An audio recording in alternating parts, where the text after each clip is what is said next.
What if the car you drive, the dealership you pass every day, or the business down your street is secretly funding a global militant network? Tonight, Canadian authorities say that is exactly what has been happening right on the outskirts of Toronto.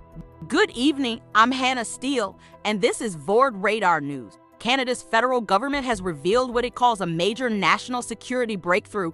A Toronto area car exporter has been accused of laundering money for Hezbollah, the powerful Iran-backed militant group designated as a terrorist organization by Canada, the United States, and the European Union. Investigators say the operation allegedly used vehicle exports as a front, shipping cars overseas while quietly funneling profits into Hezbollah's financial networks. Officials believe this was no small scheme. It is said to have moved millions of dollars, potentially funding operations far beyond Canadian borders. The timing is critical, as protests, deadly crackdowns, and rising American pressure place Iran under intense global scrutiny.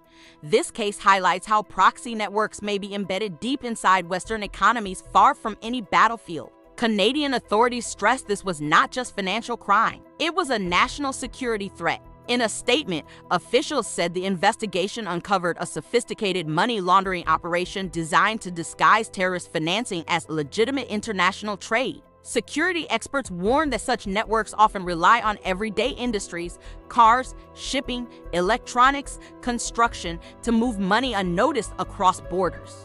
What looks like business as usual can, in reality, be part of a global shadow economy. The accused now faces charges under Canada's anti-terrorism and proceeds of crime laws. If convicted, penalties could include decades in prison and the seizure of all assets tied to the operation. But the bigger question remains, how many similar networks are still operating undetected? This case sends a powerful message: the front lines of global conflict are no longer only in war zones. They are in financial systems, ports, warehouses, and even car dealerships. As tensions rise between Iran and the West, governments are racing to choke off the money that keeps these organizations alive. Canada says this investigation is ongoing and more arrests could follow. This is not just a crime story. It is a warning about how modern warfare is funded in plain sight. For clear, fast, and fearless reporting on the forces shaping our world, subscribe now to Vord Radar News. Turn on notifications so you never miss a global development that could change everything.